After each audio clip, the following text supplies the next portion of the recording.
everyone. Yeah. Good evening. Thanks for joining us. Char too. David, what? What? Char's meeting already started. This is good. This is the Lens Neighborhood Livability Association. Fix that line. And we're going to be finding out everything you needed to know about ranked choice voting tonight, we hope. Couple of little announcements. Tomorrow is Neighbor to Neighbor here at New Hope Church. Saturday. Saturday. Yeah, I'm a day ahead of myself. That's okay. That's okay. Saturday, yes. And Feral Cat Cove is also holding a block party. They're the 103rd. Anyway, 100th and Duke. And that's the do-it-yourself skate park that was built by volunteers. Started during COVID and has continued, much to the chagrin of the city. And then every Saturday, our organization does a cleanup down at West Rock, and picking up the confetti that blows out into the neighborhood. And in return for that, they make a nice contribution that funds our organization. And with that, I'll turn it over to you folks, and you can do your own introductions. Thank you. Okay. Just real quick, Terry, before you start, and I'll turn it over to you. Okay. My name is James Eccles. I'm an elections analyst with the City Auditor's Office, so I work for the City of Portland. If you have problems with ranked choice voting, you can't blame me, but you can talk to me about it. I'm happy to answer those questions. I'm going to talk to you in a minute. I'm going to turn it over to Terry Harris, a GTAC member, our Government Transition Advisory Committee member, who is a committee full of members that are helping us sort of advise us and work towards the board with that. Before that, I just want to draw your attention to, on the table, there are some mock election ballots for your favorite flavor of ice cream. I apologize if your favorite flavor isn't on here. That's sometimes how elections go. But please, the best way to interact with it is to scan it on your phone, the QR code. I have an intern here. Interns are great at helping people figure out technology if you want. You're also welcome, though, to fill it in and then hand it to us physically, and we can stick it in once we get to that part of the presentation. But it goes the smoothest if you put it in on your phone now, and then your vote will get counted when I walk through the actual election for all of you. So with that, I will turn it over to Terry Harris. Thank you. Okay. I did not. I'm not good at Oh, yeah, I can do this. Okay, hi, I'm Terry Harris. I'm with the Government Transition Advisory Committee. We are a group of 15, we might be around 14 now, community members who are appointed to advise the transition, on the transition, and do community engagement. And one of the key elements of community engagement for the transition is making sure people know how to vote in the new election system. So what I'm going to talk about really quickly, so that you can get to voting for your ice cream flavor, is basically how to mark your ballot and where to go to learn more. If I get that part of it across, it will be a success. If I confuse you along the way, we'll call it a tie. Next. Okay, so you've probably seen a chart like this or heard about it. Portland's government is changing in 3 major ways. Today, we're talking about how to vote and rank your candidates. Now you vote for one candidate. You're going to be able to rank them starting this fall. We're going to run the elections differently now. You're going to have citywide elections for mayor and auditor, but you're going to have geographic districts to elect your council members. You're going to have 3 council members in each district. Okay, you probably know this stuff, but this is the basics.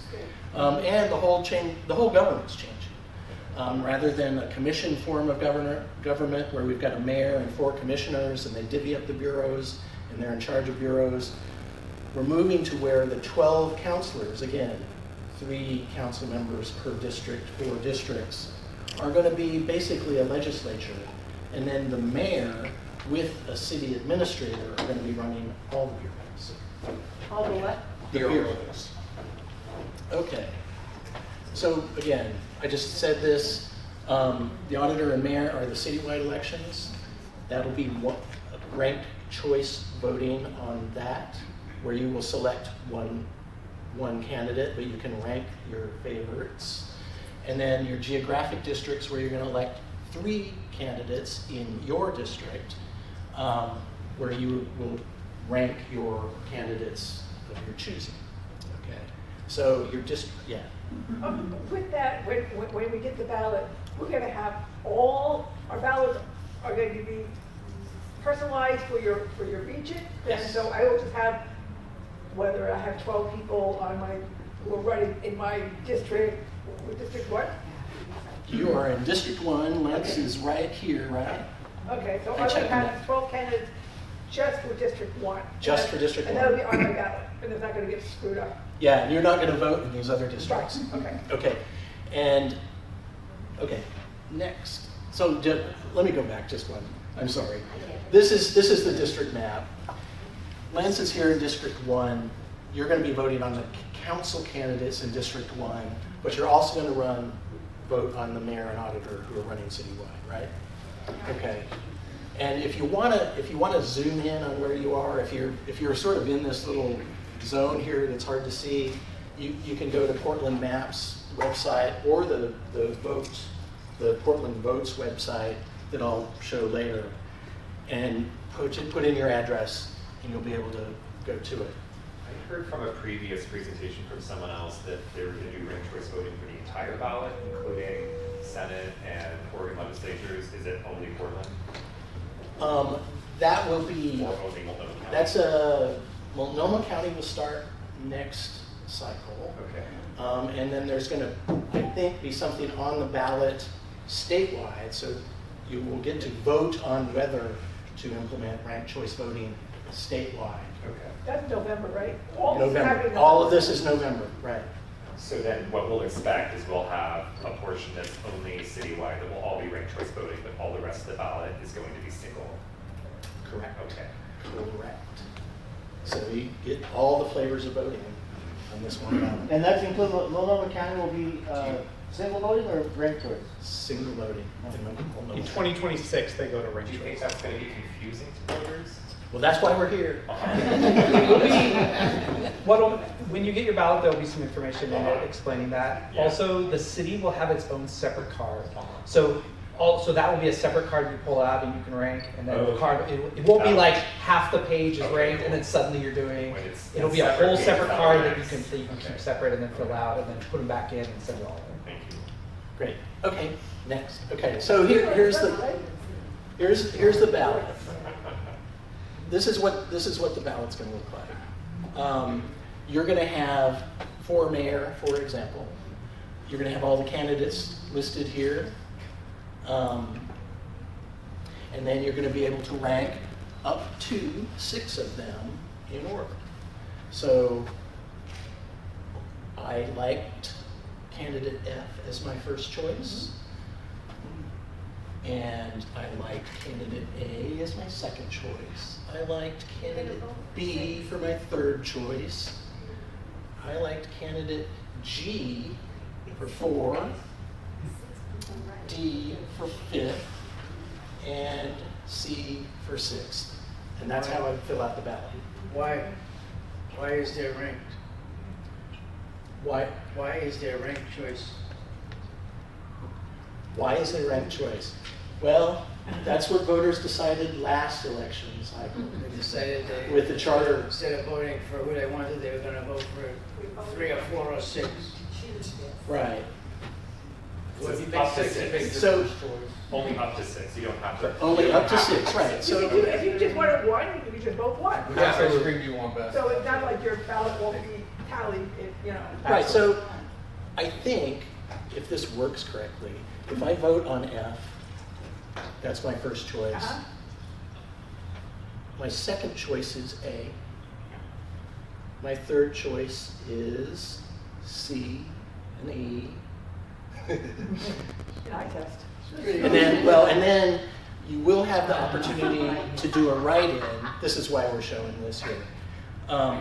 If you want to rank somebody who's not on the ballot, you can write in their name and then fill this in. But the key things are, in order to fill in your ballot, you'll notice, is one choice per column at most, okay? Correct. So only one choice per column.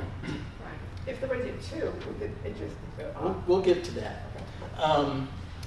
You don't have to use all your rankings, right? So I didn't rank all 6 in this ballot. I could have ranked somebody else 6th, but I didn't like 6 of them. I only liked 5 of them. So you don't have to use all 6.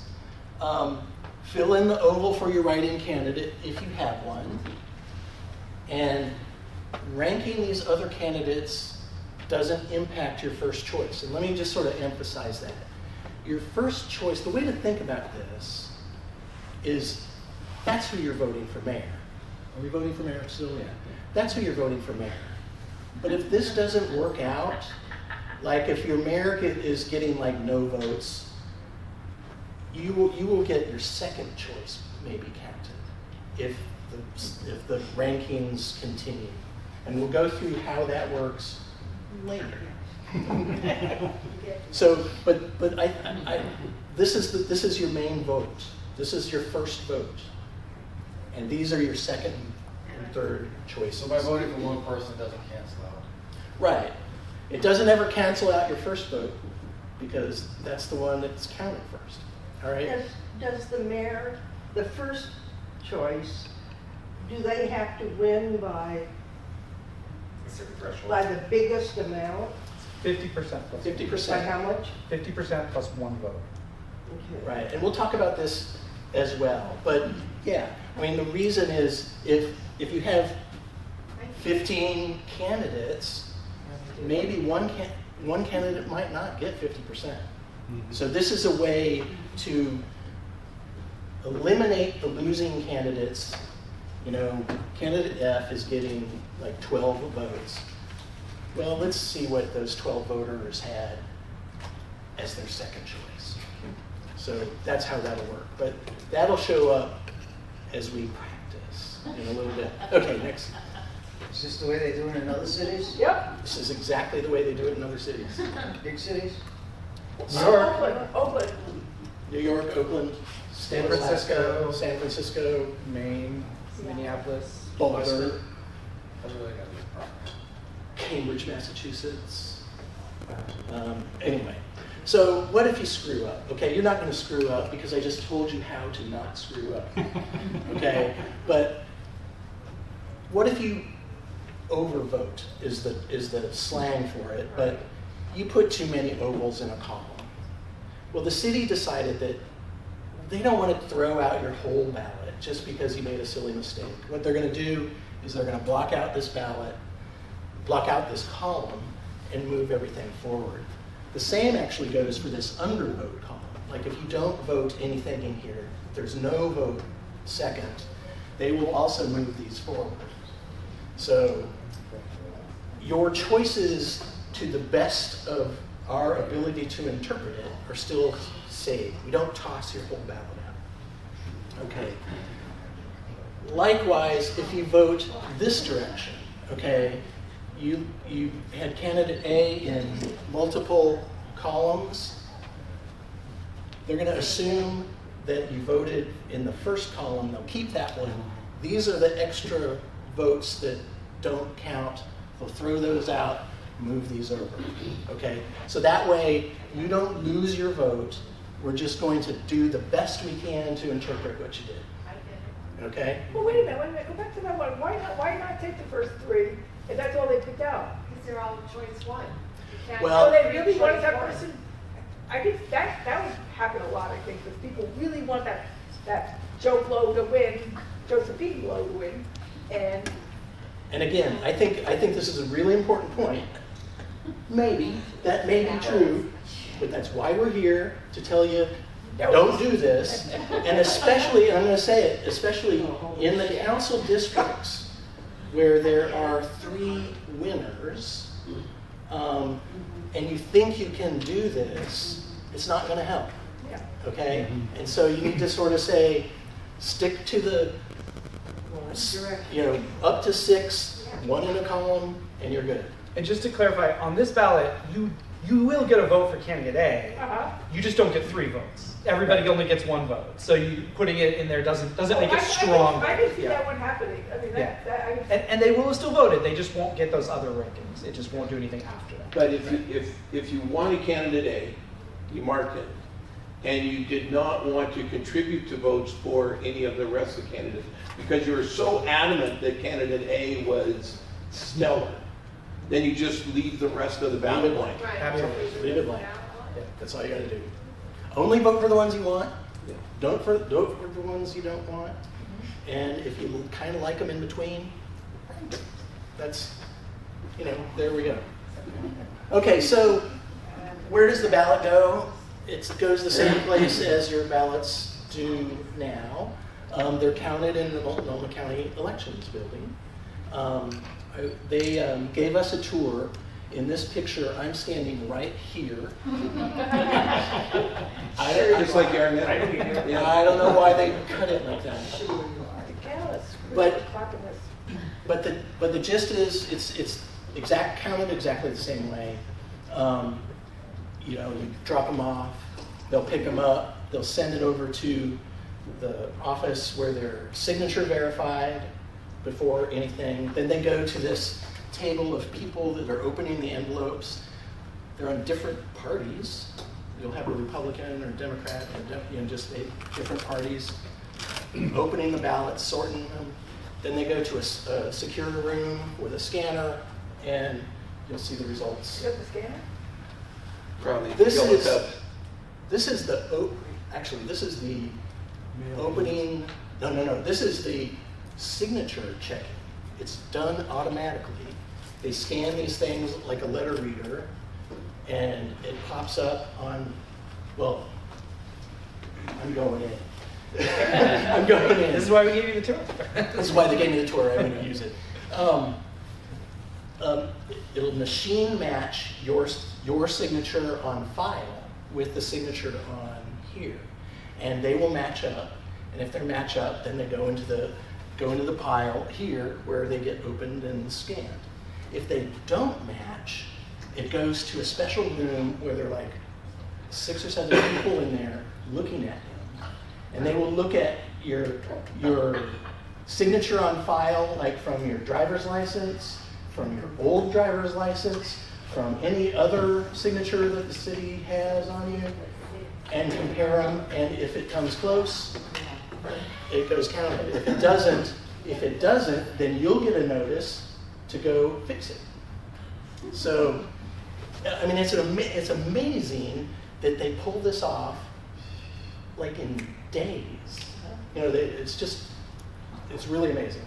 Yeah, I have a friend who had filled out his ballot and he forgot to sign his signature, and within 3 days he got a notice sent back to him. It wasn't the ballot, but it was just, hey, you just send us your signature and then we can count your ballot. And it was also a confirmation of did you send in your ballot, so that they understood that. But wouldn't that be a great opportunity to double check a person's mistakes that they've made in their votes? Yeah, well, we'll get into that too. He'll get into that. Yeah, keep that in mind, because there's an important point about that when I'm Okay. talking about it, but I'll come back to it. Thank you. I have a question on the first picture. Couldn't somebody drop off 100 ballots? They could, but they'd have to match the signatures, and they have to match the barcodes that go with each ballot. It's really completely secure. What's the threshold on the signature? What's the percentage that it has to match? I actually have my notes here. I Actually, I do thought it have my was like notes. 43% or 40% or something. Which isn't, it's not even 50%. On the automatic scanning is pretty good. It gets you into that ballpark, and then the hand or the individual election judges get the rest of it. The actual number of rejected signatures, just rejected, it's out, is down like 1% or 2%. So that's how many ballots get rejected. Yeah.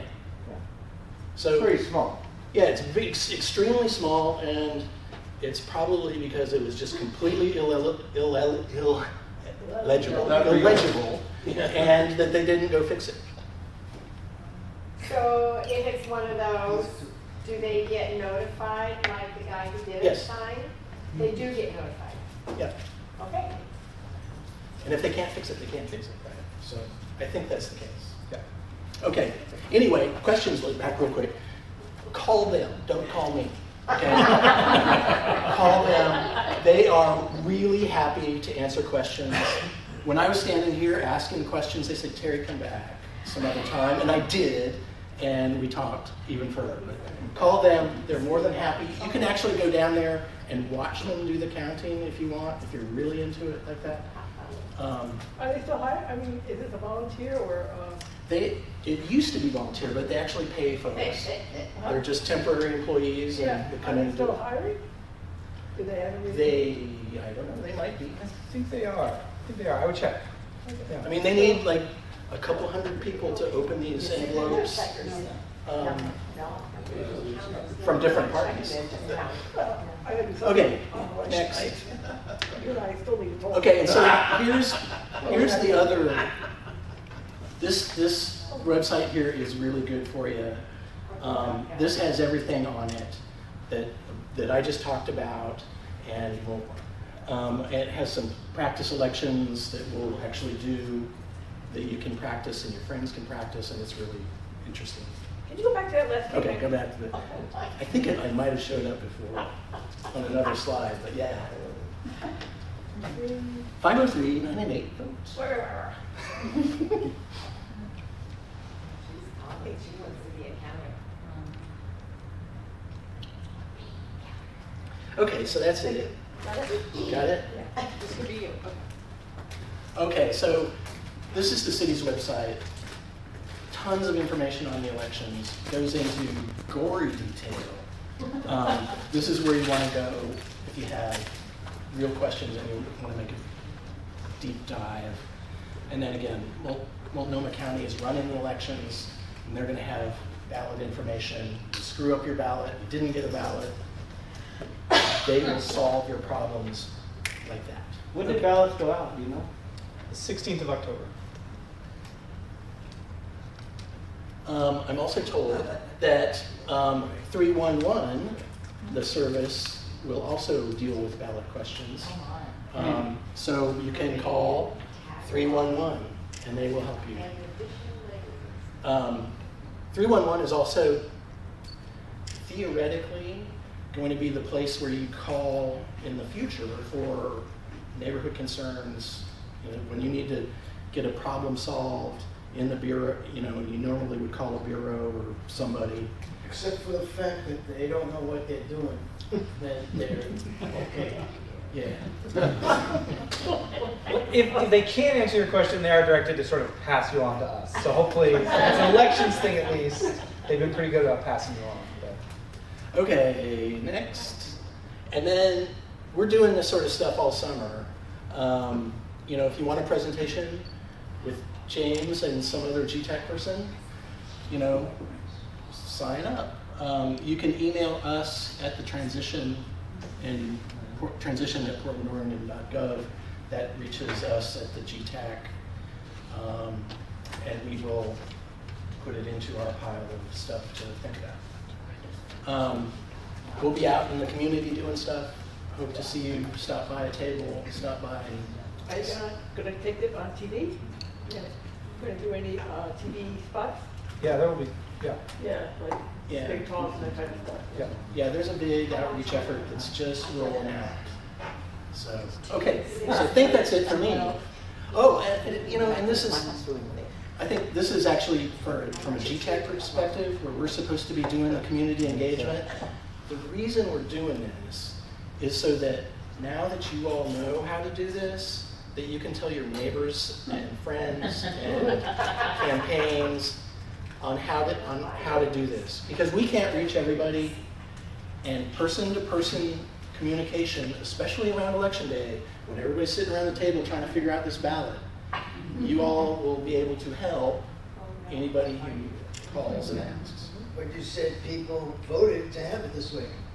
Yes, they did. Who explain that to them? Gary, you're making too much sense. And this is only happening in Multnomah County. It's only happening in the city of City of Portland. Multnomah, Portland. Yeah, it's in, Okay. we are in 3 counties, but it's only in the Right, city. okay. So it's not gonna be like to vote for the governor, we're gonna have. No. Yeah, it'll be, it is, this year, when your ballot for November, it will only be the city of Portland, mayor, auditor, and your city councilors. In 2026, Multnomah County will also adopt it, so for commissioners, county auditor, you'll also vote for them in that way. On the ballot in November, there will be a measure to ask you if you like this, if you think this is working for you, if you want it more, it is about to make it statewide. Then it would be for governor, for other races. So you can make that decision in November. You can, and if you like, fill out the Portland ballot first, and if you're like, all right, that was fine, go ahead and vote that way. If you didn't like it, vote the other way. It's up to you. You guys have your, oh, sorry, go ahead. Do you guys have, oh. Everybody has a question.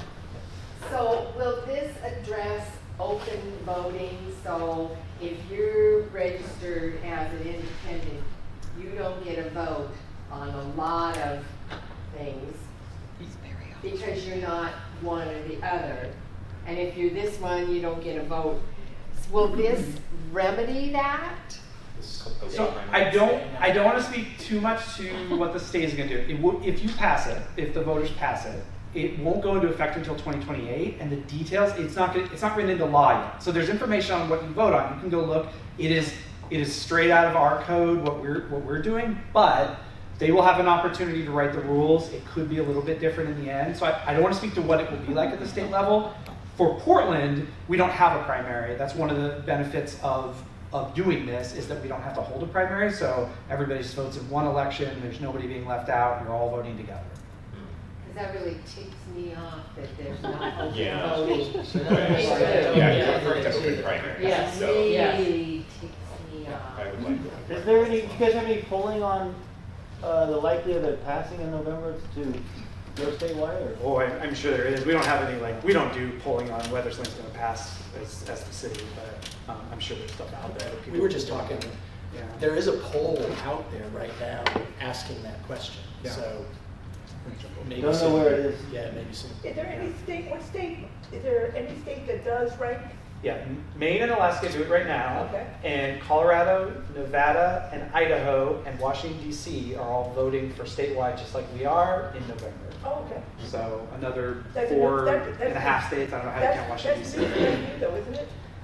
New that they're voting on it? Yeah. Yeah, they'll be voting it for the first time. Yeah, these Maine's been doing it for a while. They've been doing it for like 12 years. Alaska just started 4 years ago, and we're obviously just voting on it now. So yeah. What's the rationale behind changing from what we're used to the ranked choice voting? I love that you asked that. But I do want to go back. There was a question about why are we doing this? Well, the government answer is we do what the voters want, and the voters voted on it. That is true. That is true. We can only react to what the voters want. If it goes on the ballot, this passed by 70%, so there's a lot of people that wanted it. So we're implementing it. We'll see how it goes. But there are some things that we can talk about that we do see. We've done lots of study, we've done lots of research.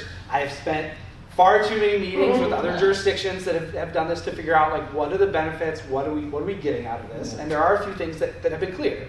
One is the way that we're implementing it, we don't have a primary anymore. So one, we're saving you all about $1 million because we don't have to print extra ballots in May to go out every couple of years. So that's a money saver. But more importantly to me, I do care about your money, but I care more about the election. And more importantly, in primaries, we only get about 30 to 40% turnout. So at times, you would see if a mayor got elected in the primary because they got over 50%, that was only maybe a third of the city that voted on it. In the general, Oregon leads the country in voter turnout. We broke the record in 2022 for the most people in the country that voted, period. And Portland leads that. We have great turnout. So it's much better if we have everybody in one election. We'll have a majority of people, 70 to 80% of people voting in the election, and more people get to decide on who the mayor and who's running city council and who the auditor is. So that's one thing that is sort of a benefit about switching to a general from primary. Now, you could do a general only with a single, what I call single choice election, but if you did that, you'd have to have runoffs because you can't just have one election and then it doesn't quite work with the math. It's not very equitable. So we do this ranked choice voting because it's also another word for it is instant runoff because you're effectively doing multiple elections. Each round that you run is another election where you're just removing a candidate and then trying it again. So it really is like doing another election right there instantly. So what are the negatives to it? Well, I'll get to that. I want to talk about more benefits because I want you to like me. So another thing that we talk about that is important is this is really the reason anybody thought up ranked choice voting and why a bunch of mathematicians and political scientists sat down and tried to figure out should we do this or not. And it's really to deal with strategic voting. Now, if you think about, I'm not going to make any statements one way or the other about the presidential election, but a lot of people feel like they are making a choice between two individuals, and there's a whole lot of the country that doesn't want to choose either one, but they feel like they have to choose one or the other because otherwise they're just throwing away their ballot. Ranked choice voting is an answer to that because you don't have to decide strategically with your vote. Always make your first ranking the person you want the most. Don't think about anything else. Just think the candidate you want in office representing you. Don't think about whether they're going to win. Don't think about this or that. Do they have enough money? Do they have enough supporters? Just think about who you want. Then you can use these other rankings as that candidate that you're like, all right, this guy's probably going to win. He's got millions of dollars already. Everybody, whatever, fine. Use those rankings so you still feel safe. You still feel like if it counts. But if enough people feel that way, you can get those candidates that didn't necessarily, everyone was secretly in their house thinking that was that candidate that would never win, but I really love that guy. And then there's enough of you that are trusting that you can have this vote without throwing away your ballot. And that's the reason for this. You don't have to feel like you're wasting your ballot. You can vote your heart, and then you can vote your mind with your later rankings. Is this anywhere else in the world? Anywhere else in the world? Yeah. It's in Ireland and Scotland, all the way across. It's in Australia. It's in a few other places, but those are the big ones with large population centers that do it. When's the first year that this began? Ooh, 1890 something. It's been around for a long time. It's been in Cambridge, Massachusetts for about 110 years. They've been doing it since early 1900s. Yeah. In fact, they're the only place I think in the country that's done it continuously for that time. They've been doing it for a long, long time. Most places, there were a lot of places in the U.S. It was really popular in the 20s, and then it kind of lost popularity for various reasons and went out of favor. Cambridge is just liberal, learned hippies. God bless those hippies. There you go. So the one other thing I do want to talk about is multi-winner ranked choice voting and a specific benefit to that, or I don't know if I call it benefit, but it's the reason you do it. So the best way to think about it is you're going to get 3 winners, all right? So we've gone to a multi-district. You're going to get 3 counselors in your district that are going to be sitting representing you. If you think about a hypothetical district where, just really simple, 60% of the people in District 1, in this district, in Lentz, are always going to vote Party A. No matter what, 100% of the time, they're always going to vote Party A. 40% of the people in that district, every time, 100% of the time, they're going to vote for Party B, always. If you run 3 normal single choice elections in that district, every single one of those seats will be Party A. You will get 100% representation of Party A because they vote in this election over a majority, then they all go over and they vote in this election, you get over a majority, they all go over this. Multi-winner ranked choice voting, which I'm going to dive more into the numbers a little bit. Multi-winner ranked choice voting, the threshold to win is 25% plus 1 vote. The reason we do that is because all 3 seats will have together just over 75% of support. So what ends up happening in this same scenario is 25% of people roughly vote for the first candidate, Party A, great. Another 25% vote for another Party A candidate, great. But now we've tied up about 50% of the voters. So that other 10% isn't enough to elect another candidate, but you've got 40% of Party B'ers that voted for theirs, and that's enough to get their candidate in. So you end up with 66% or 2/3 of Party A candidates and 1/3 or 1 candidate from Party B. And that's why it's also referred to as proportional ranked choice voting, because it results in roughly a proportion. Now, it's not always perfect, of course. You could have a district that is 80%, and then you're still going to get the same results. It's obviously no system is perfect. I'm the first one that will say that. But the idea is to try to have a city council that is a little more representative of you all out in the districts. So we have a smaller district, it's not citywide, so your concerns out in the Eastern District and District 1 are going to be a little different than the people who live up on the West Hills, right? Mm-hmm. So you get 3 candidates that are a little closer to you and a little more likely to represent your values. There's still only 3 seats, so they're not all going to match perfectly, but those are kind of the main benefits or reasons why election systems go to ranked choice voting and why it's largely getting a lot more popular in places. So will you fight for us to get district offices? Am I right now, or will I? Or will you? Well, I don't want to make any campaign promises because I'm not even allowed to run for election. But well, we were promised district. We were promised Yeah. we were going to have local representation with offices that we could go and attend, not try to park and go downtown and go through that maze. What I can say is that, especially out here, right? Because I mean, District 4, City Hall's in District 4, right? I mean, they go right down to it. So I totally understand that. It is still an ongoing debate. I think the biggest issue is, yes, it would be wonderful. I think everyone would be on board with having your candidates closer to you, but there's a cost issue. And as soon as you start you'll see that number, they're like, well, what? It's a zero-sum game. So what are we losing to pay for this candidate to be next door to me instead of being downtown? But that's what we were promised. I can't speak to that. It's not my part. It was a promise. I think it was a recommendation. I don't think it was a Well, promise. that's what I think most people That was their. voted with that idea that we would have Yeah. access to our local reps. I was in a meeting Well, they here. fooled you again, Tilly. Yeah. They're good at that. I think the final report This that guy's came trying to do from the commission was it was a recommendation, but all of it was not what was the measure that was on the ballot did not have it as indicated. So it was something that was a recommendation. It didn't get picked up, but that doesn't mean it won't still. And certainly, I would implore you to lobby your candidates because once these people are elected in January, they're going to be making those decisions about what are we going to do in this first budget that comes up. So, not my area. But know that it's not too late to make that decision. Absolutely, we can change things for the better. So, one thing that came up that I want to touch on that is important. The one thing I'll say, if you walk away remembering one thing from this whole thing about your ballot, it's that when you see this ballot, it doesn't look exactly like this. It looks a little closer to what's in front of you. But when you see your ballot, just try to keep in mind, as long as you don't rank more than one choice per row and column, you can't go wrong. So as long as you do that, don't put more than one in any row and column.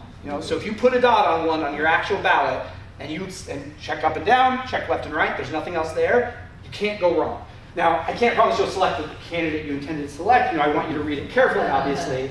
But that's the biggest thing, that if you do that, it is literally that simple that you can't make a mistake that will get your ballot rejected.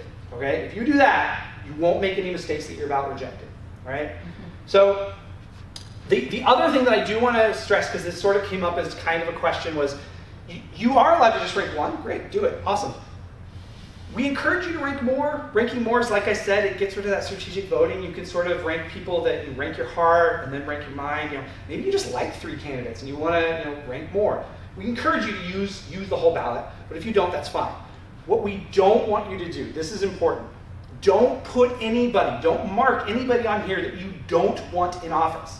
Some people see this and they think, oh, the last ranking should be the person I don't like. Or they'll put one person up here and then they'll skip everything else and they'll be like, this guy sucks, and put that down there. Do not do that.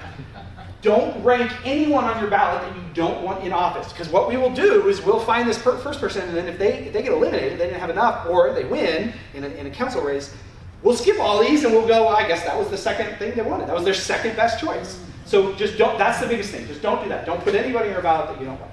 How do we tell if we got like a concern of something that's happened in like a neighborhood, or something like the cicada infestation? The CIC, what cicada is? It's like a bug, the alarm bug is in the trees, and they're really super loud, right? They're from the south.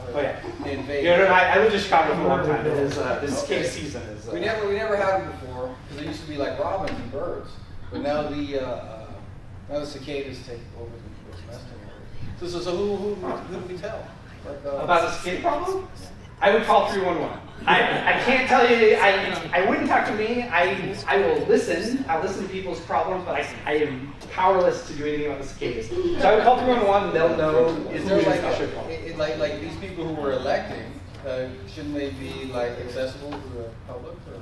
Absolutely, absolutely. And I do think there will be a number of ways to gain access. You know, one, I mean, right now, anyone can come and testify at a city council hearing every Wednesday.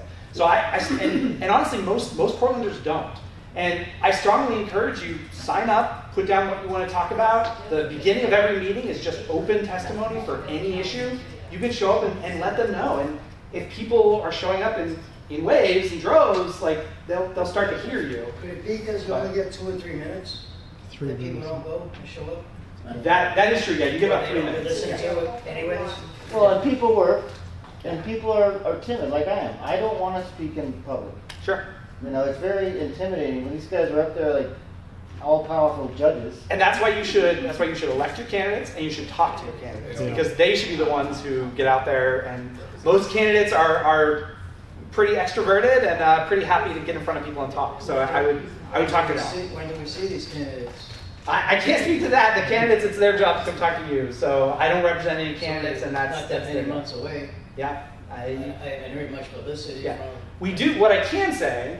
the city. What I can say is we do have on our site at portland.gov/elections, we do have a registry of candidates. June 5th is when filing opened up for candidates, and we have a registry of everybody that's qualified that is updated every Friday that we qualify throughout the week. So every candidate that will appear on the ballot right now, that is the only list anywhere in the city. Everybody's got these lists running around, people running and campaigning. The only official list is on our site of the people that are qualified to the ballot, and that's the register of candidates. What was it called? Portland.gov/elections. You go Yeah. ahead. So that's always a great list. Are we ready to do this? Yes. we are ready to do this. I have questions, but I want you to like do your thing. Yeah. So- I want to get into one more thing before I dive into this because once I'm in this, I want to go all the way through it. You did have a question about curing your ballot. When they send in your ballot and they find mistakes, there are 2 phases. The first phase is when you can cure your ballot, and that's something is wrong, the outside is damaged, the signature is wrong, all of those things. Mistakes as if you're talking about like filling out your ballot incorrectly, that is something that can't be fixed because once they've gone through this process and they've verified, yes, this is a legitimate ballot, it gets opened and then those all go to somebody else and it remains anonymous. So it's part of protecting your privacy to vote and all these issues. So they don't know whose it is once it gets to that point, and that's part of like protecting the integrity of the election. So that's why it's so important to kind of do this stuff and to talk to people and make sure they fill out the ballot correctly because And if you want to fix cure it. your ballot, Yeah. you don't put it in the drop box or the mailbox. You take it to the elections department and say, my ballot is soiled, I want to do it. Oh yes, if you have your ballot and there's a mistake, yes, you can always get a replacement ballot. Yeah, don't mail it in, take it to them, and they'll give you a replacement ballot. Absolutely, yeah. You can always do that if you make a mistake before you send it in. Yeah. Once you've sent it in, if you were like, I meant to vote for whatever, then okay. Let's get into this. So if you haven't yet, you can rank your vote on this ice cream. We'll get into these ice cream flavors. We're going to start off with single winner. I'm going to move through these other things quickly because sort of Carrie already covered it and we talked about them a lot. But this is a platform that we call Ranked Vote. It's the same platform that was used in New York, Minneapolis, Alaska when they did their voter education. We think it works really well, but it's important for me to tell you it is an educational tool. Your ballot will not look exactly like this, and it won't work exactly like this because we're trying to fix errors in people. So it won't let you do certain things because we want you to learn to do it the right way. On your ballot, you're filling it out by hand, you can do those things. So it's important that you learn them before you get your actual ballot. The first thing is, as we covered, you can't rank more than one person as your first rank. We call that an overvote, and as Terry covered, if you do that on your actual ballot, it gets thrown out. That rank gets thrown out because we don't know which one you prefer in that situation. On this, we don't let people do it, so they learn not to. The next thing that we don't let people do is if you, like Terry had showed, if you really like whatever this is, strawberry sherbet, I think, and you want to rank them all the way across, it won't let you submit the ballot, and that's because those votes won't get counted, and we want to make sure they get counted. And then the last thing they won't let you do is what we call skipped ranking. where if you voted here and then you forgot second and then you put third in, it won't let you do this. On your ballot, you can do this, but we encourage people not to because we want to understand who your actual ranking is. So we'd rather this go in where you intended it to be there, okay? So we'll fill this in, we'll vote for people. It looks like this time around, I'm really in love with strawberry sherbet. Great, as long as it's not chocolate. Chocolate is too mainstream. And then we'll pop this all in, we'll get it filled in. You're skipping 3, I think? Yeah. There we go. Yep, Sorry. perfect. I So lost for a reason. we'll fill in these flavors of ice cream, and then we will submit this. If you do this, if you go to here, it'll look just like this. We also have ongoing elections all the time on our website. We partner with people. We partnered with the Pickles last week at a game, and we elected. Actually, Dylan lost, unfortunately, but Dylan was part of the election for the Pickles president. I think Ron, that came in, actually won in the end. That's who the voters wanted, apparently. But this is what it'll look like if you go on and do any of that at any time. So as you see across the top, this is single winner, like for mayor auditor, and we have our single winner is mint chocolate chip. We then see our votes to win, that 168 of 333 votes. We've done this at several presentations, so we've had a lot of people participate. Hopefully you have also participated now. That is 50% plus a single vote. So 167 would be 50%, and we added 1 vote. Obviously there's sometimes rounding, because 50% may not be exactly, but it'll always be 50% plus 1 vote. And then 8 candidates is just however many people participated. So if we go down, this is the first round, and you'll see the number of votes that everybody got. Now, over here it's a little hard to see because it's a little blurred out. This is our threshold. This is what we have to get to. We're trying to get to this to win. That's that 168 votes that's up there, right? So we know our mint chocolate chip is eventually going to win, but we got to find out why. So they need to get there. If they had somehow in the first round, everybody loved mint chocolate chip, they'd gotten 180 votes in that right off the bat as rank 1 votes for 180 people, they would win, we'd be done. This is all just rank 1 vote? This is all round 1. This is everybody filled in that rank 1, and this is how it showed up. So 15 people rank birthday cake as their first choice. Those people are evil. 25 people rank strawberry sherbet. They're much better. So, yes, misguided. Thank you. Yes. Everybody can be safe. They're just misguided. So, as we can see, nobody got to that threshold. So now this is where it changes from a normal election. In a normal election, you just get all these votes. Whoever has the most wins. If you don't get to a threshold, sometimes you go to a runoff election. But we don't have any more information, so we have to stop there. Ranked choice voting, we have more information. So nobody made it to the first round. We eliminate the candidate who had the least. So birthday cake is gone. We're working on fixing those people, making them better. And so all of those 15 votes go now. So this +1, +2, +3, +2, those are people who voted for birthday cake as their rank 1, and then something else as their rank 2. So 5 people did birthday cake as 1 and chocolate as 2. And so 5 people get shifted over in round 2. So it shifts to all those votes get moved over. It's very simple. 1 vote gets moved over. You're bing, bang, you're done. We still didn't get to a winner, so we just rinse and repeat. A single winner election is literally that simple. There's nothing else to it. We're just going to keep doing that until we get to a final winner. So we move forward, butter pecan, vanilla is gone. Finally we end up, pistachio somehow was a rogue there in the end. So pistachio is going to go away here, and we get into round 7 of 7. So in 7 of 7, we get to this point where we have chocolate and mint chocolate chip, and mint chocolate chip got enough. Now they didn't quite get to the threshold, but we can see obviously here, there are so many votes for chocolate, they're eliminated. They'll go over the threshold. If this happens, it does sometimes happen, in an actual election, it is still the remaining person, whoever's left, when you've eliminated all their candidates, is the only person left, and that's how they win. So that's how our code is written. You get over the threshold, or you're the last candidate standing. Okay? This sometimes happens because, as you kind of see down here, there's some exhausted votes. Those are people who just wanted to rank 1 person, and that's okay. They ranked 1 person, and then they voted for maybe butter pecan and nobody else. So once butter pecan's eliminated, those votes don't go anywhere else. We're never going to make a vote up. So if you didn't vote for anybody after round 1, it goes away. So single winner, mint chocolate chip wins.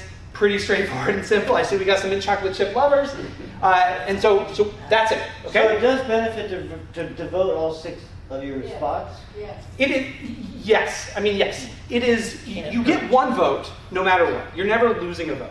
So if you voted for, in that example, that 1 person voted for butter pecan, it's just like a normal election. You got 1 vote, that person didn't win. Except, no way I'm voting for strawberry surely. I'm not marking that. Fair enough. Then yeah, don't put that on your ballot. If you don't like it, don't put it on your ballot. Or, Yeah. or if you have an allergy to chocolate, you didn't rank either one of these two. That's right. Right. So you're down there in the number Right. 24. So it is still possible that if these were your 6 rankings, it's still obviously possible, just like with any election, that your vote in the end didn't go to the winner.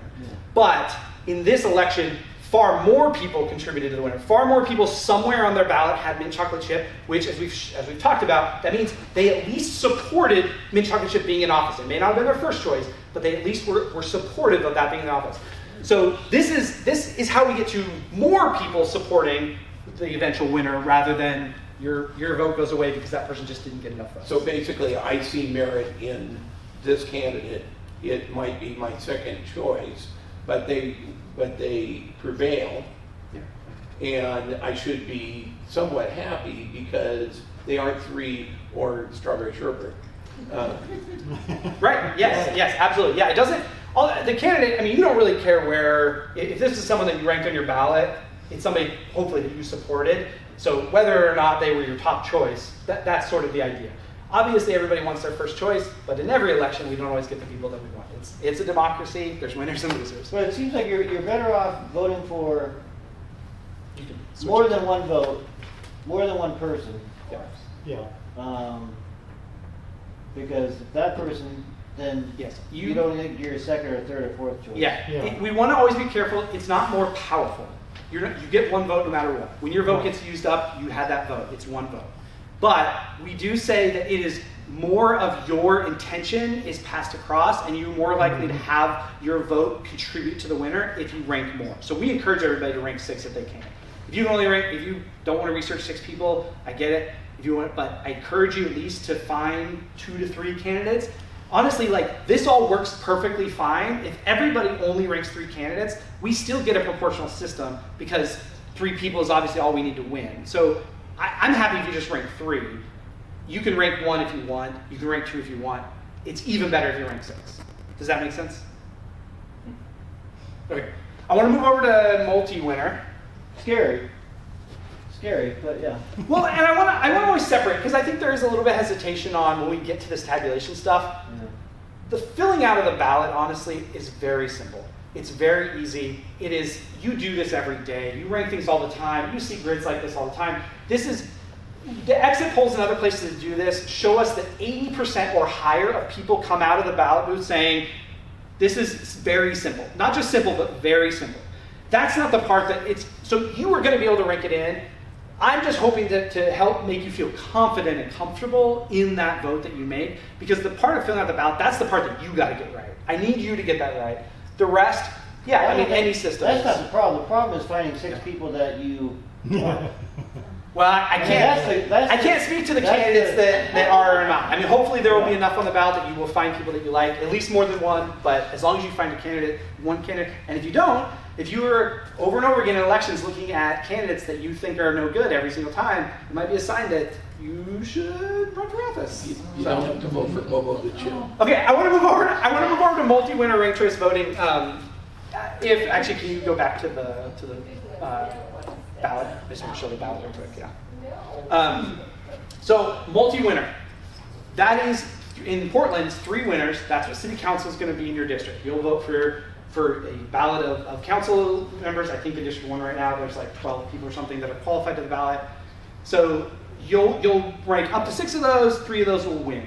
It's a little bit different than single winner. The first difference is, instead of 50% plus 1 to win, it's only 25% plus 1 to win. As I kind of referred to earlier, the reason we do this is because, 1, we're looking to get about a 75% support, so a majority of support across the counties. We also have to, 25% plus 1 is the lowest number that you can have and not elect more than 3 people. So if you get 3 people that have 25% plus 1, mathematically it's now impossible to elect a 4th person. The reason why we have it the lowest threshold possible is the other difference in multi-winner ranked choice voting is that we also, in addition to when a candidate is eliminated, their vote gets moved over, we also move winners. So when someone wins, they win by 50%, we will move half of that roughly over to their second choices or their next choices. So the reason we have a low threshold is because just like you don't want one guy to win the election because everybody likes him in that proportion, we don't want 80% of the vote to get tied up, and then if we didn't move it, that scenario I talked about with the 60-40, you would still get 100% being from party A because you don't move the votes over. So everybody would get stuck, and then nobody could get to a high enough threshold. So we have to move some over. So the ballot looks exactly the same. There's no difference in the grid of the ballot. The one thing you will notice on the list, on your actual ballot, is you'll have 3 write-ins instead of 1 write-in. We do that because it's 3 seats instead of 1 seat. You may have 3 candidates you want to write in. It's up to you. But this ballot is filled in exactly the same. Same do's, same don'ts, no different. So for you as the voter, you will experience no different in filling out a multi-winner ranked choice ballot as a single winner. No difference at all. The difference comes when we tabulate. So if we submit this and we go in, the first thing you'll notice, of course, is we now have 3 winners instead of 1 winner. So mint chocolate chip was still at the top, and this is the exact same election that you voted in if you went to that QR code. It's the exact same thing. As you notice, looks like there's a few more votes. Maybe somebody voted, or maybe it was still at 337, but same number of votes, same thing. All we did was change the algorithm. We just changed the number of seats to 3 instead of 1. That's all we did. So here, mint chocolate chip, pistachio, and chocolate. This number, 85 of 337, that equals that 25% plus a single vote. And then we move down to our rounds. So we see our threshold is much closer now at 85. That's the votes we need to win because it's only at 25% plus 1. But we see again in the first round, nobody got, so it's the same thing that happened in our single winner. Nobody gets there in the first round, so we've got to move to the next one. So we moved to round 2. We eliminate birthday cake again, even in this election, same election, they didn't do anything. Those move around, nobody gets there in the second round. We're going to do the same thing again. We eliminate strawberry sherbet, nobody gets there again. We're going to go to round 4. So round 4, we eliminate cookie dough. 38 people voted for cookie dough as their rank 1. These are all the second ranks of that. And now we see the mint chocolate chip will actually go over the threshold by 2 votes. So they had 87 total, and 85 is their threshold. Okay? Mint chocolate chip is done. People they are going to win. Okay? They got enough votes in this election that they are going to win. But they got 2 too many votes. So that means we need to take those 2 extra votes and move them to whatever their next choice is. We bring everybody back down to the threshold when they go over. So the next round, instead of eliminating the lowest, we will take these 2 votes off of here and they go to somebody else. So in this case, this again is where I talk about this being an educational tool. It's not showing you perfectly what's happening behind the scenes because it just kind of becomes a little difficult to show. In this case, those 2 votes went to butter pecan. It is possible that everybody here had butter pecan as their next choice, but it is kind of unlikely. What actually happens here is every vote, so 87 people voted for this, we figure out the average over the threshold, we average that across the every single ballot. So all 87 ballots, we take 2 87ths of every ballot and we move that vote. So you have 1 part of your vote staying with mint chocolate chip, and a much smaller percentage of your vote moves to whoever you ranked next. This is I will fully admit, the most complicated part. If you get this, everything else will be simple in comparison, because this really is, I believe, the hardest part is figuring out the supply, because we figure out an equation, we have to figure out how much you're over, and then the percentages. We do this because there's no other fair way to do it, right? We're not randomly going to pick 2 ballots. We're not going to take the last 2 ballots.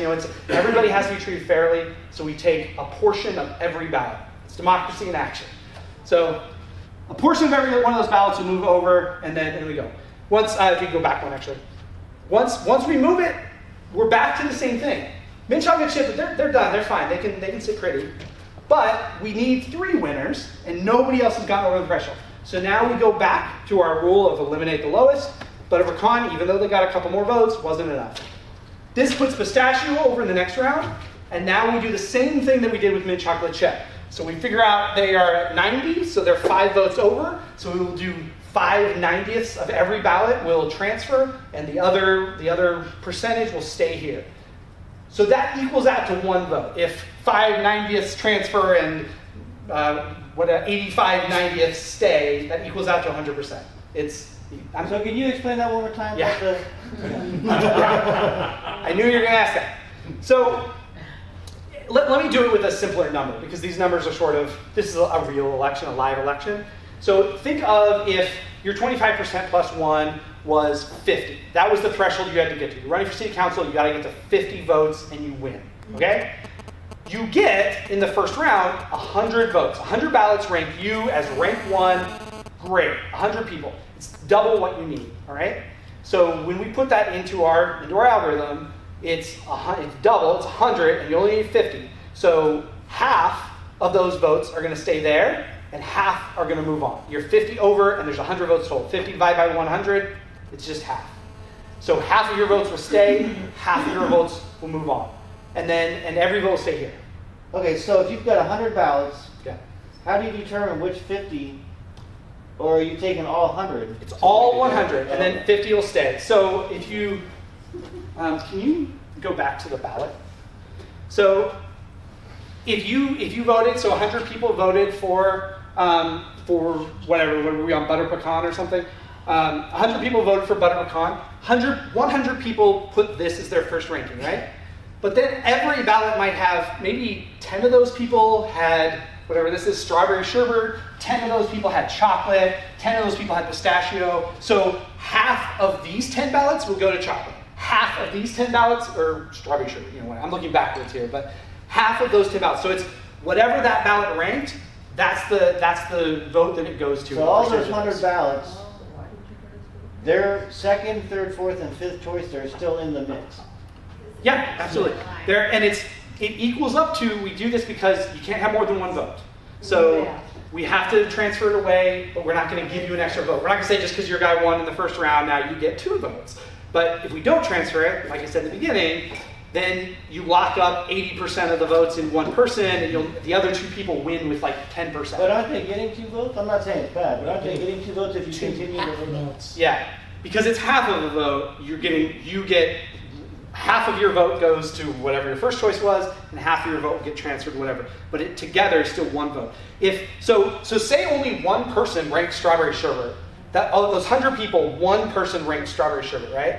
And so half a vote transfers to strawberry sherbet. Strawberry sherbet didn't gain an extra vote. They gained half of a vote. So it's not enough to count anything. You have to get to, remember, 50% plus 1 vote. You have to get to whole votes. I understand And so what you're saying now. Wait a minute. I'm just confused on... They get half of 1 vote. They would get 1/50th of half of 1 vote.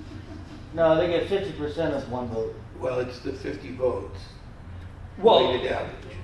it is 50 total votes will stay with that one, and 50 total. So I'm talking about surplus. Yes, I'm on a single ballot. So I marked whatever chocolate is my first and strawberry sherbet is my second. Right. My vote, Right. half of my vote will stay because that's that 50%, Right. and half of my vote will go to strawberry sherbet. So if I'm the only person that voted out I of all understand. of those people, Gotcha. yeah.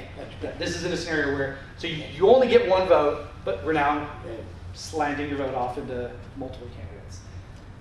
Is it to my benefit if there's only 3 candidates that I want, and I think the other 5 are useless, to only mark the first 3? Yes, I would not put anybody down that you do not, because otherwise, I mean, they might all get eliminated, and then you're like, why did this get in office? Well, you voted for them. It was whatever. So yeah, only put people on the ballot that you want to be in office.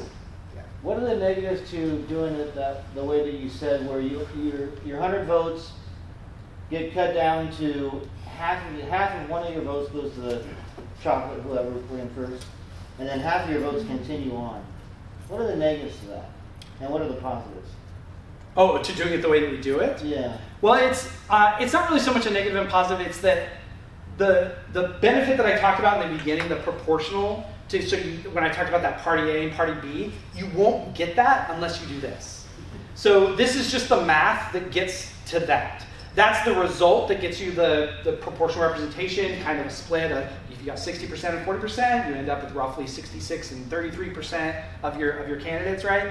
This is just how you get to that. If not, if you kept everybody in one, everybody gets tied up in that. If you don't transfer any, then nobody. It's not proportional. It doesn't get moved over. We haven't seen the 3 winners yet. Can we start from the beginning and watch the progression? Oh, yes, of the yeah. stages and see how Yeah. See who wins finally. Yeah. If you want to Well, I want to see how it changes because, I mean, I've seen in other times, like this example didn't show it, but there have been times where, like, for instance, mint chocolate chip was in the lead and then suddenly they weren't in the lead and someone else Yes. beat them. So if go ahead and go to like round 3 or something. Whenever mint chocolate chip wins, one more. Yeah. Once actually go back one round. Sorry. At this point, mint chocolate chip is in the lead, but they have not won. They have not crossed the threshold. So it is absolutely possible if nobody else, if they have hit all, they've exhausted their pool. Nobody's going to mark them as a second or third choice. Nobody else transfers. They could still lose. Mm-hmm. The next round, once they pass that threshold, they're going to win. It's just who else wins. So you won't, even if somebody else ends up getting more votes in the end or whatever, they are still going to be one of your 3 winners. Okay? So, and as you asked, we can continue through. So we get rid of butter pecan. Good. We see pistachio goes over. We move their surplus, as we've talked about, and hopefully you understand it a little better than you did an hour ago. If you're more confused, then I apologize. So pistachio gets moved, their votes get moved, and we got vanilla and chocolate. Still nobody quite made it there, so vanilla is going to get eliminated, and that puts chocolate over by a big margin. So this is our 3 winners. In the end, there was a whole bunch left over, and chocolate wins. But honestly, in ranked choice voting, these numbers, like how many you ended up, don't matter because everything's getting moved back to the threshold. So all that matters is you won, you passed the threshold, and you became elected. Some people might decide to talk about who got elected first. That may become the horse race in the news, is who got the most first choices or whatever. That's for the media to cover and how they want to.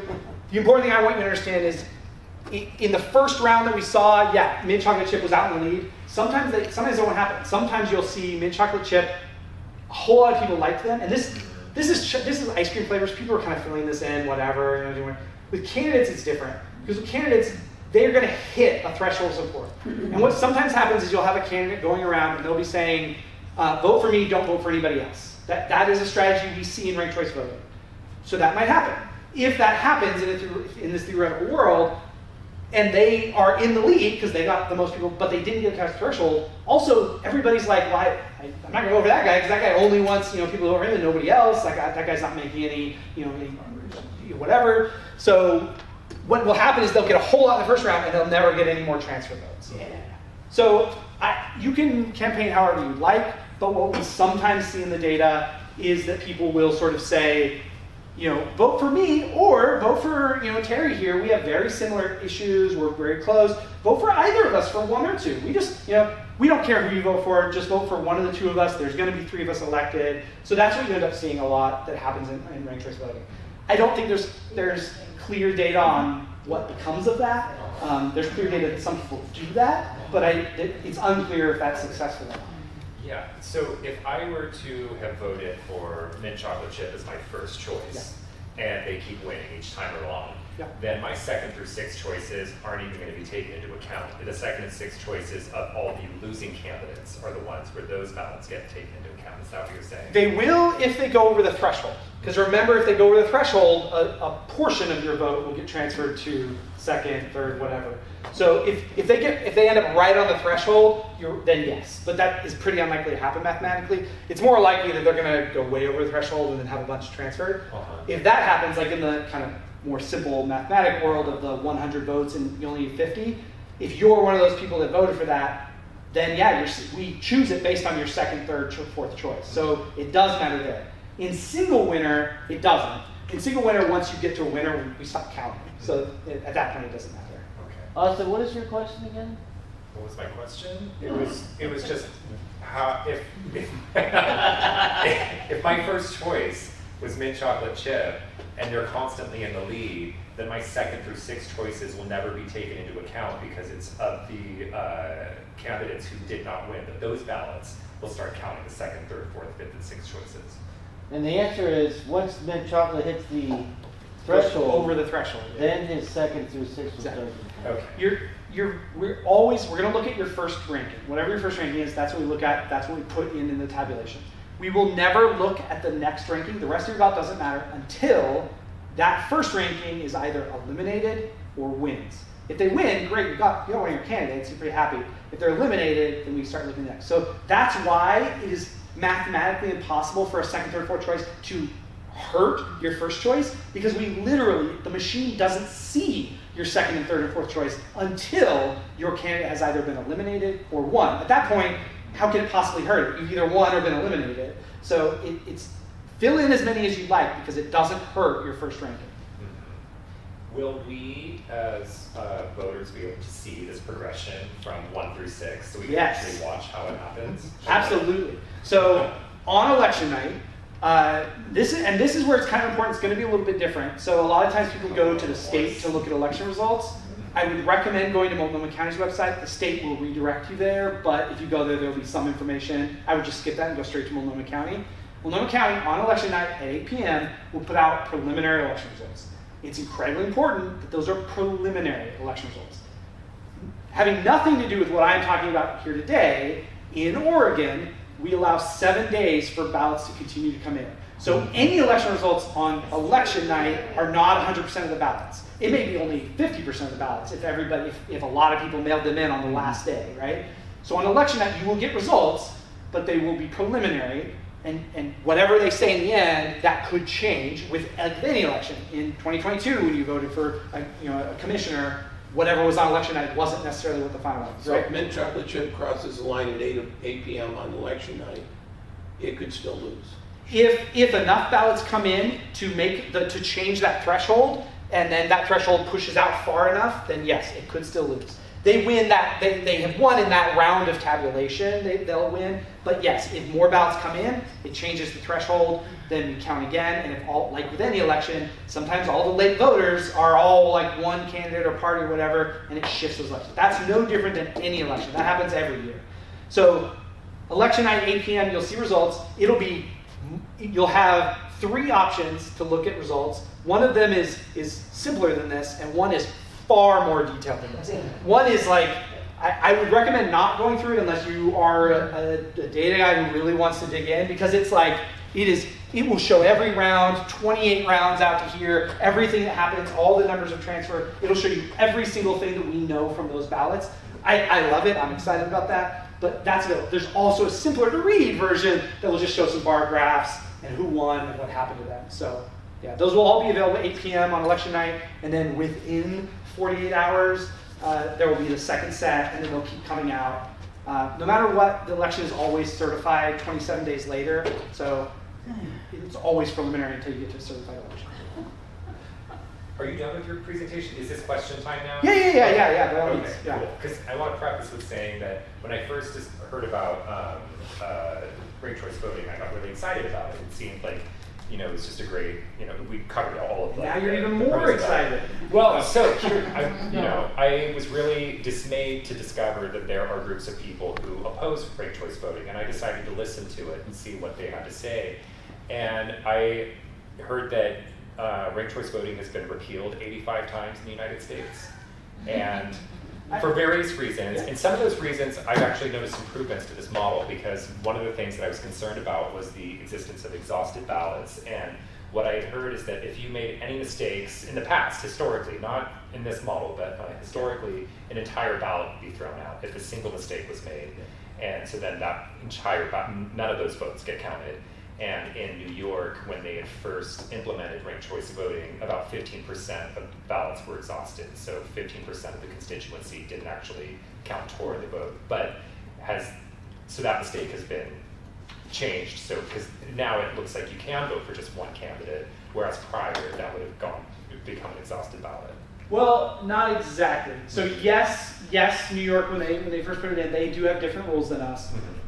What would exhaust an entire ballot was an overvote. Mm-hmm. So if you did the thing where we talked about where in your first ranking you were like, oh, I candidate A and B, I'm going to rank them both as one, your whole ballot was done. Even if you had legitimate, correct rank for the rest of them, the whole ballot was done.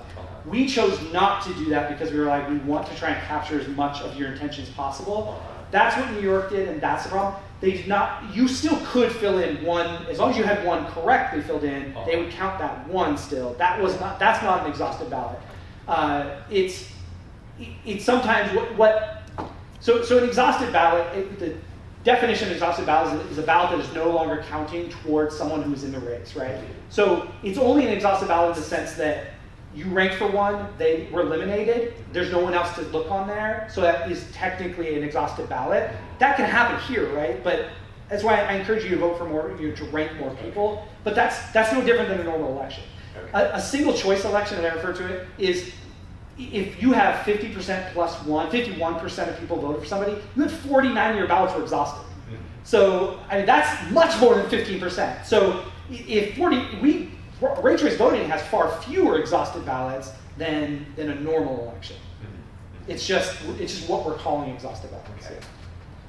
But we specifically looked to try and eliminate some of those. They also had where if you skip one ranking, you're okay, but if you skip two, we throw the rest out. Yeah. We don't do that. You can skip 4 and then rank someone else, and we'll still count it. We're trying to count as much as we can, and try and get around people making mistakes as much as possible. But on some level, it's still going to be, if you fill out the ballot correctly, it is what it is. Yeah. I am still open to ranked choice voting. It's just I'm a perfectionist, and it needs to be perfect. And so, if you have don't go into elections. Right. No, I understand that, but it's like there have been promises that it's supposed to save a ton of money, but then there's an underestimate for how much it ends up actually costing for voter education. And so they might have said it's only going to cost $200,000, and it ends up costing like $2 or $3 million. And that's happened in a lot of places. And so I'm just hoping that we're like sticking to the budget. Sure. That's why they're sending out the GTAC volunteers. Okay. Yeah. I mean, he's not government. Like they're supposed. They trust me. We get more than enough complaints about it. So let me just sort of say, I voted against the charter amendments for reasons of the 3 winners in a district. I think are going to be problematic to have 3 representatives to choose from. I came from Baltimore. We had 3 representatives in a district, and it just didn't work. Okay, and I still think. Why didn't it work? Well, I don't want to go into it because I'll talk to you afterwards. Tons of stories. But I didn't like that. But the thing of it is, if you're going to do 3 members in a district, this is kind of the way you have to do it. Mm-hmm. And the role of elections is really, first of all, security and accuracy of your intent. And again, this is a decent way to extrapolate your intent to get to the 3 candidates in a way that is better. So I still oppose the reforms, but if you're going to do those reforms, this is the way to do it. So this is the way to do it. Yeah. I am curious though. Well, first of all, does it make sense now? Like the exhausted ballot issue, it's misinformation. It is. No, it sounds like it's been changed because. But even in New York, even at 15% of exhausted ballots, that is fewer than in a standard single choice election. A single choice election has how many ever exhausted ballots were for everybody that didn't vote for the winner, right? That's what we mean when we say an exhausted ballot. It just didn't count towards the winner. So that's why people use that information. They're like 50% of people that didn't have their votes counted. Well, they had their votes counted, but they voted for somebody that didn't move on, and they didn't end up voting for more. So it's kind of used in this way to make it sound like a terrible thing, but it's really not. How does this save money? So the biggest way that it saves money is that we don't have a primary. Primaries cost $700,000 to $1 million for the city. Well, actually, the city doesn't pay anyone. The county pays for it, but you all still pay for it. And how much does 8 or 9 extra council people cost? Well, double that at least. Well, two things. One, as it stands right now, and we can certainly debate, and I know Terry has some feelings about the current plan as it is, but as it stands right now, the number of councils and their staff is actually going to be costing slightly less than what you pay commissioners right now, because commissioners run bureaus right now. They have very large staffs. The council members will only be a legislative body. They will not do any bureaucratic function. They won't run the bureaus. They get 1 staff member. So you're paying for an elected official and 1 support staff, and then there will be a collection of like 5 or 6 like shared staff members, but it is a percentage of the bureaucracy that you pay for right now. So there's people that can't do nothing now with large staff are gonna do, these new people are gonna do a lot better with just one helper. Well, they have very different jobs. Right now, you're electing, when you go to vote for This commissioner. is not an election, this is just a crapshoot, just to make people think that they voted. People aren't gonna know what they're doing here. It's ridiculous. Well, I certainly hope that by the time we get to October, November, when you fill out your ballot, I hope that's not true. I hope that more and more people will feel confident that their vote is getting counted. Because I do truly believe that more people are going to be participating in who won the election and feel like they've supported that winner than in a normal election. But absolutely, I think that anytime you change an election, that's, you asked the downsides. The number one downside that I will always agree with is any time you change, and this also answers why we spent more money on voter education than we thought we would. Because any time you change an election method, everyone has to sort of relearn what to do. Now, in this case, I don't think it's incredibly difficult. I think filling out a ranked choice ballot is pretty intuitive for a lot of people, but I don't want 80% of people to know it. I want 100% of people to feel that they can confidently fill it out. So complexity is more complex than what you've been using for your entire lifetimes, but only because you've been doing it for your entire lifetime. So absolutely, I think it's going to be, it's a transition. It takes some work. There's going to be some ups and downs. And 5 years from now, you may end up right. We may look at the data, and that's government. Then hopefully we will change it to something that we think works better. Just obfuscating all the facts, so people are gonna think they actually had something to do with who's in office now. Say, oh, I voted for this guy, he was my third choice, but yeah. Or this guy or that guy. We'll all feel like we've been represented. Well, I don't believe that's true, but yeah. You mentioned about the mayor and an auditor, but is it the mayor and a city manager, or the auditor?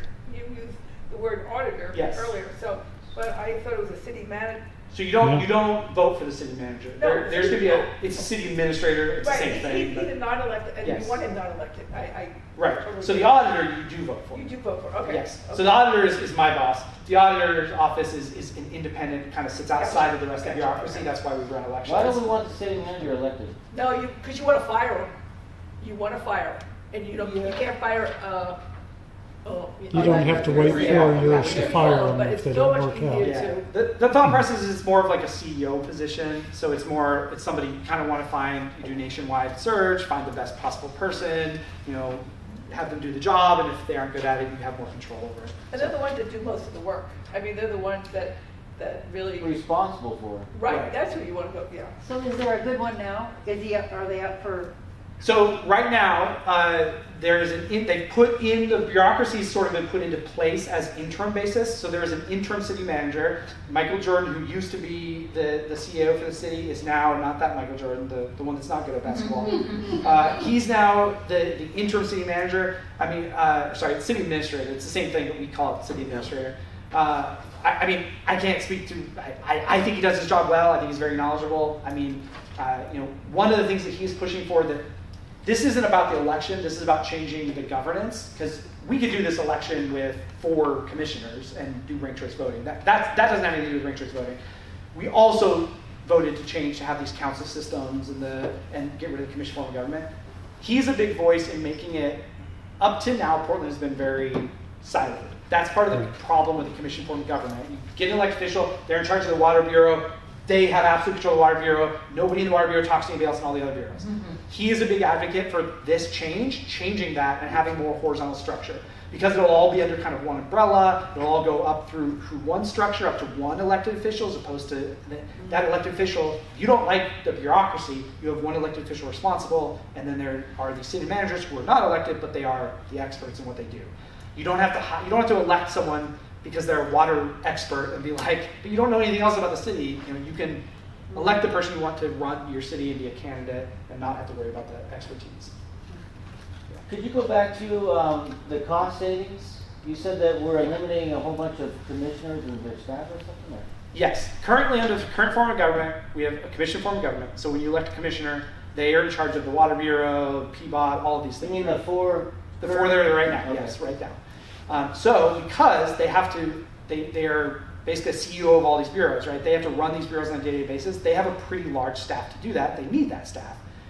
All of that bureaucracy goes out of the commissioner's offices. They don't need a water bureau expert. They don't need a transportation expert. They don't need all of that stuff, right? That stuff goes over, it will be under the city administrator. So they will have a much, much smaller staff. They'll have, and their role now is not administering all the city. Their role, it's like, think of federal government. Who you elect into Congress, they aren't running the data, they're not running the transportation system and all these other things. They're just making the laws. That's what city council will do now. They'll make the laws. So they're not firing or getting rid of or downsizing the size of government. They're just placing the commissioners, now city council people, with policy decisions only and not bureaus. So we're not reducing the size of government. So it's not costing less to do.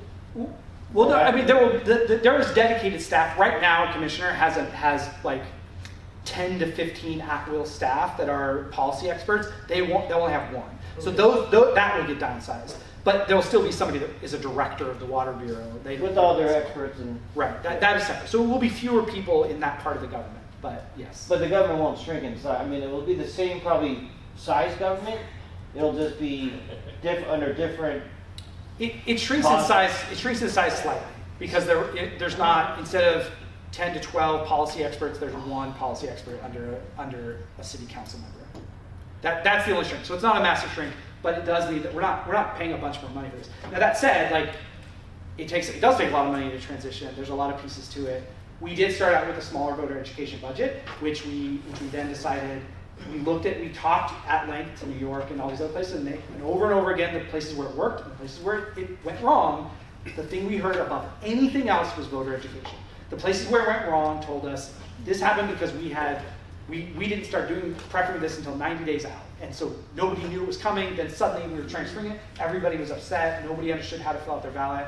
So that's the thing we heard at the top of every list. There's a lot of other things, but that was the top of every list. So we went back in July, in the fiscal year, and we requested more money. So, yeah. Are we over time? We are over time. No. We're like, kind of like a last question or a wrap up sort of where we are at this point.